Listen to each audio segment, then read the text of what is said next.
This is important to deal with what's stored in our subconscious on a path of devotion, because what's stored in our subconscious in technical terms is called samskaras.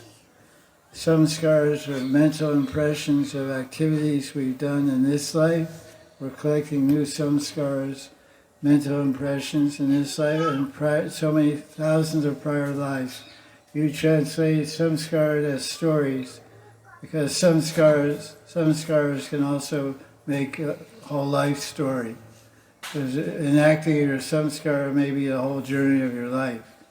So the whole purpose of bhakti is to change the samskaras, to replace the material samskaras with spiritual samskaras. It's called lokik samskara, alokik. Alokik means spiritual, transcendental. Lok means this world, alokik means out of this world.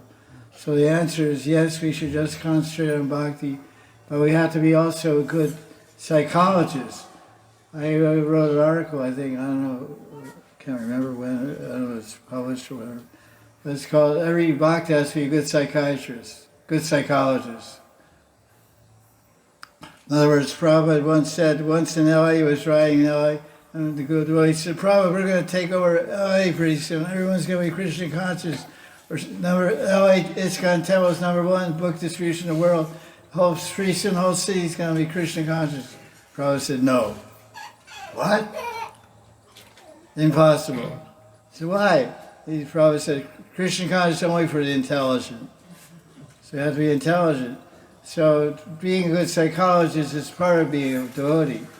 A yogi is a psychologist, because the mind can be the best friend or the worst enemy. You're explaining how your mind is your worst enemy because the negative samskaras of prior activities are haunting you. Instant response to angry situations or insulting situations. That's normal. That's not yoga. That's normal. Everyday person responds on the point. So yoga means control the mind. So how do you get control of the mind? By developing purity of the mind by chanting a mantra. This word mantra, say Hare Krishna Maha Mantra, it's a great mantra, it's the best mantra. Man means mind and tra means chayate, means deliver. It frees your mind for your samskaras. And Bhakti, in Brahma Samhita verse 54, it says, what does it say? Bhakti Bhajan. No, the last part, last line. Karmani near that is verse 54 of Brahma Samhita. You can look at that verse. Karmani nirdhati kintucha bhakti bhajan. By bhakti bhajan, all your karmas are destroyed. Karmas start with samskaras. Karma is action, samskara is the tendency to act.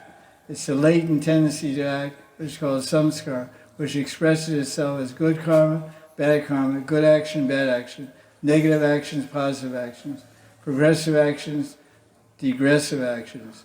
So as your mind becomes more strong, you can control your mind. You're talking about controlling the mind. That means psychology, that means yoga, that means bhakti. If we're bhakti yogis, we have to control the mind, make the mind our friend. The mind suggests all kinds of nonsense. The mind functions in two branches. Sankalpa, vikalpa. Sankalpa, vikalpa. Accept or reject. I like this, I accepted this, I don't like, I reject.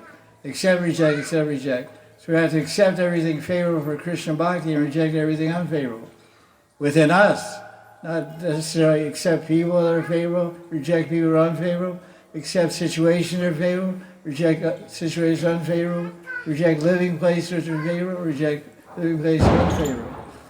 This is a mental process. So it's always going on in yoga.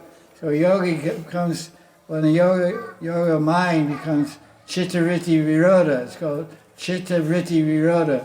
The mental movements of the mind, vritti means waves, vibration, movements of the mind are controlled. We're not going against one. Chitta means the mind, means intelligence. So do more bhakti and meditate more. And be silent, meditate, and get in touch with your Atma. Then you'll be able to control. Atma controls everything. So you have to get in control of your Atma by meditation. You're a divine being. You're a pure being, a divine being full of bliss and happiness and joy. And all this stuff is covering you. This is all your trash from before, from previous lives. It's not you. You're blissful, you're beautiful, inside and out, and you're full of ecstasy. Don't identify. This is not me. I'm something else. And then you get steady there, then you can transfer your identity. Oh, this is me. I'm a beautiful gopi, long black veiny, beautiful blue eyes, and golden skin and transcendental body, of course. And that beautiful dress, this and that. Is that okay? Yeah, so I have to take responsibility for this. Yeah, it's not mine. It's your bag. It's your karma. The Srila Bhakti Rakshak Srila Swami said, a good workman doesn't quarrel with his tools. Confirmed. Yeah, good work. It says, there's a phrase in America, you're probably German or not American, whatever, but so you won't be expected to understand it. It says, a good workman doesn't quarrel with his tools. He has a saw and a hammer. He's a carpenter. He's a working man. He's a carpenter. He doesn't, oh, saw, you're no good. No, the saw is good. He quarrels, he argues with his tools. So, Srila Swami changed it. He said, a good worker doesn't argue with his stools. So what is he saying? He's very clever. So stool means what you pass out. So workman is a karmi, a fruit of worker. One is in the material world is doing karma, working off his karma, good or bad karma, whatever. So a good workman doesn't quarrel with his stools. In other words, you're eating your fruits. You plant apple, you're going to eat apple. You're planting apple, you want to eat mangoes, you can't eat mangoes. So you're eating the fruits of your own creation. Man is the architect of his own destiny. So what you're doing now determines your future. So you want to have a beautiful divine form next life, do bhakti. They say in business, when the going gets rough, the tough get going. So be tough, be strong. Yogis are strong, their senses are powerful, they do tapasya, austerity. They can control their mind. Austerity controls the mind. Do Nirjala Ekadasi Brat. Your mind will become strong.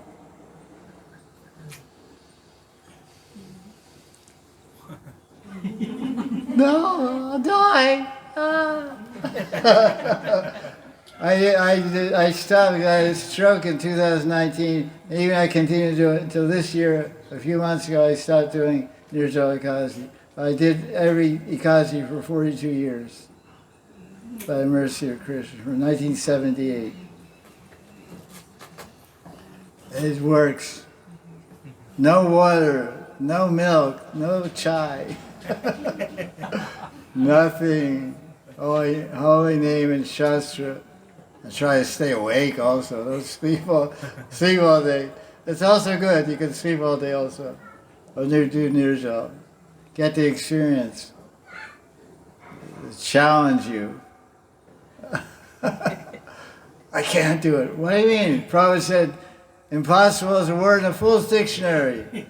Can't is another way of saying impossible. I can't do it means it's impossible for me to do it. Really do it. If you die, it's good. It's very auspicious to die in Ekadasi. It'll be easy to remember your disappearance day every year.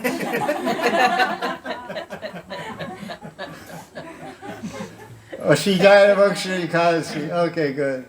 Let her rest in peace.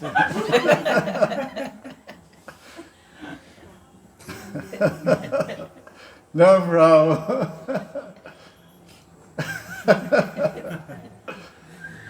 It's very good. It's very good for health also.